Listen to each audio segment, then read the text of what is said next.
Buenos días, estudiantes de la institución educativa Escudo Fuerte, secundaria A1. El día de hoy vamos a desarrollar nuestro repaso para el examen de economía política.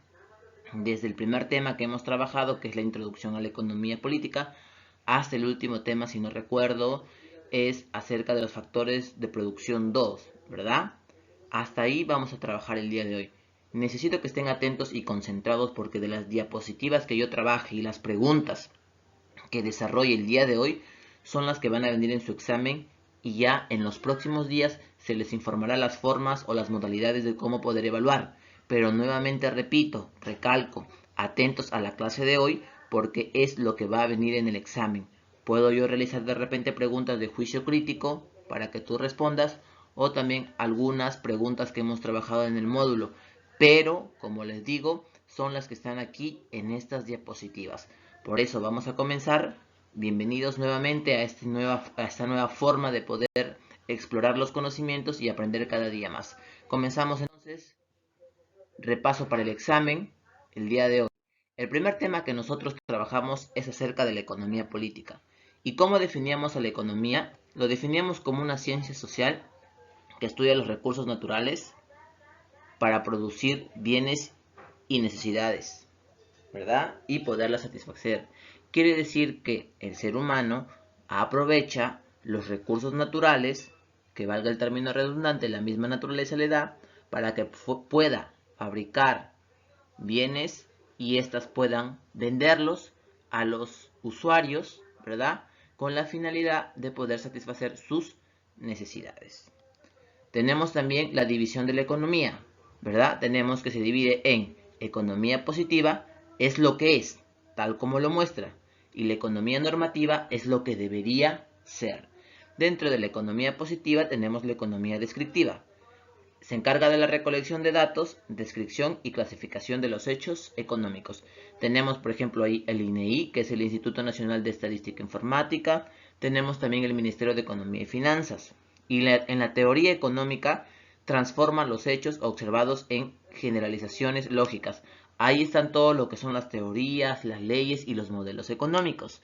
Mientras que dentro de la economía normativa está la política económica, que significa la aplicación de teorías, leyes y modelos a la realidad para lograr objetivos. Por eso su misma palabra dice lo que debería ser. Quiere decir aplicar nuevos conocimientos para que la economía del país pueda mejorar. Entonces ahí tenemos las dos preguntas, las dos ideas generales de la economía política que estamos trabajando. El segundo tema que nosotros vimos es acerca de las necesidades. ¿Y cómo definíamos a la necesidad? Como la sensación penosa de falta o carencia de algo, ¿verdad? Quiere decir que la necesidad surge de que algo nos está faltando, carecemos de algo, ya que este puede ser biológicamente porque puede ser interno o que también puede ser de manera externa como en la vestimenta, en la educación, entre otros aspectos. Recuerden que la sensación de falta o de carencia de algo viene desde nuestro cerebro. Nuestro cerebro se va a encargar de redirigir y dirigir qué es lo que quiere en sí nuestro sistema biológico o de repente consumir algún producto o algún tipo de vestimenta. Es por eso que las necesidades lo atravesamos todos los seres humanos. Ahora, tenemos aquí el proceso de la necesidad. ¿Se acuerdan que yo les hablé cómo surge el proceso de la necesidad? Tiene 4 pasos. El primer paso es la sensación. Ahí está que la sensación viene a ser la necesidad o la carencia de algo. Por ejemplo, yo estoy trabajando en la computadora y a las 3 de la mañana tengo la sensación de sed. Quiero agua. ¿Verdad? Quiero tomar un vaso con agua. Muy bien, esa es mi sensación. ¿Cuál va a venir a ser mi representación? Ah, ya. Yo me imagino un vaso de agua con cubitos de hielo para poder saciar mi sed. Me estoy imaginando, lo estoy representando. Luego viene el esfuerzo. Quiere decir que yo me voy a poner de pie, voy a ir hasta mi cocina, voy a coger un vaso y voy a echarle agua y cubos de hielo. Ese es el esfuerzo físico que estoy haciendo, miren. Y al final, ¿cuál va a ser la satisfacción? Que haber consumido el vaso de agua quiere decir que ya satisfació mi necesidad. Ya me siento tranquilo, me siento pleno, me siento satisfecho, ¿verdad? Eso es lo que básicamente demuestra el proceso de la necesidad, que empieza desde la sensación hasta la satisfacción y todos esos procesos. Lo mismo, si yo les preguntase a ustedes, me van a plasmar en un ejemplo todo el proceso de la necesidad. Pasamos al tercer tema, que es las escuelas económicas. Aquí solamente vamos a desarrollar dos preguntas. La primera pregunta de la escuela económica, ¿se acuerdan que nosotros habíamos visto de manera rápida y práctica acerca de la escuela monetarista, la keynesiana, la clásica, la neoclásica, la mercantilista, etcétera, ¿verdad? ¿Qué es lo que nos dice la primera pregunta? Se le conoce como el gobierno de la naturaleza. El Estado no debe intervenir. Una de sus actividades importantes es la agricultura. Pertenece a la escuela, que recuerdan qué escuela era, la fisiocrática. Dice que todo se origina a través de la naturaleza y que la actividad más pero más importante para el ser humano es la agricultura y por lo tanto el Estado no debe de intervenir, no debe de controlar. Eso es lo que nos dice la escuela fisiocrática. Ahora, la siguiente pregunta dice, de las siguientes características pertenecen a la escuela marxista. Recuerdan que la escuela marxista también fue una de las escuelas planteadas por Carlos Marx a través de su obra El Capital, que tuvo 3 tomos. Él decía, por ejemplo, que 1. La fuerza de trabajo es la única fuente creadora de valor y ganancia. Él le daba mucha, pero mucha importancia a la clase trabajadora, a la clase obrera, a aquellas personas que son la fuerza de trabajo. La 2 dice, se produce la quiebra de un gran número de empresas, esa no es la clave. La 3, analiza los diferentes modos de producción a través de la historia, sí.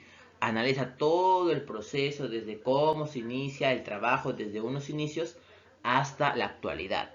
4, quiebra de gran número de bancos, tampoco es una característica. Y el 5, explica el origen de la plusvalía, sí. Porque dice de que muchos de los empresarios, por ejemplo, se aprovechan de sus trabajadores y más ganan y no le pagan lo justo. Por lo tanto, la clave vendría a ser C, 1, 3 y 5. Pasamos al tema de los factores de producción 1. Ahí vamos a definir dos términos. El primer término es la naturaleza. Dice que es el conjunto de elementos físicos preexistentes al ser humano, por lo cual se le considera un factor primario u originario en la producción. Su retribución por participar en el proceso productivo se denomina renta. Quiere decir que la naturaleza son todos aquellos elementos que el ser humano, que nosotros las personas, a través de las empresas lo vamos a utilizar. Por ejemplo, si queremos poner una maderera, ¿qué necesitamos? De madera. ¿Y de qué recurso natural? Del árbol, ¿verdad? Entonces todo lo que la naturaleza nos va a proporcionar lo utilizamos para producir bienes y servicios. Y el otro aspecto es el trabajo, que también podemos definirlo como la capacidad tanto física e intelectual de la persona para crear y o transformar bienes y servicios. El trabajo es la actividad física o mental que el ser humano lo hace. ¿Por qué? Puede ser mental o a través del conocimiento, por ejemplo, los profesores cuando dan una clase.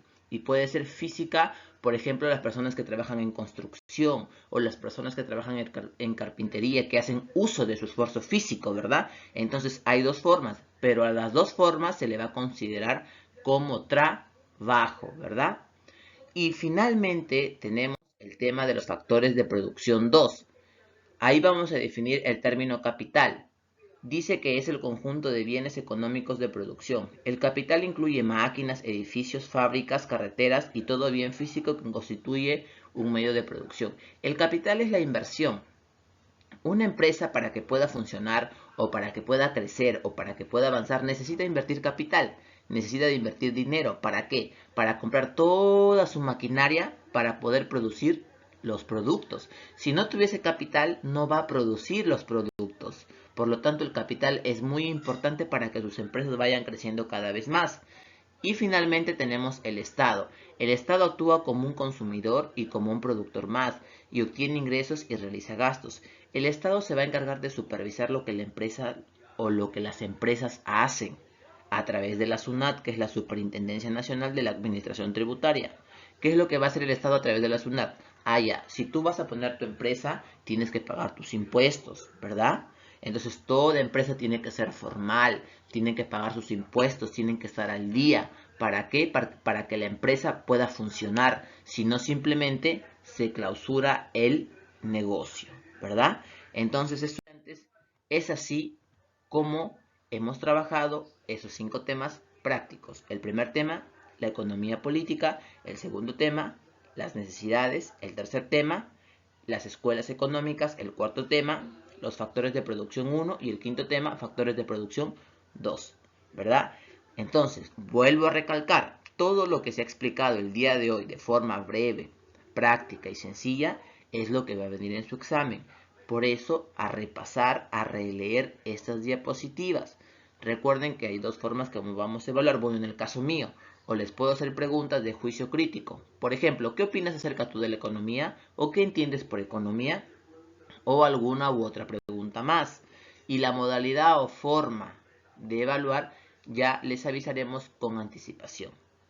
Recuerden, estudiantes, practicar, leer, que eso les va a ayudar también a mejorar en su propia vida diaria. Cuídense, nos vemos.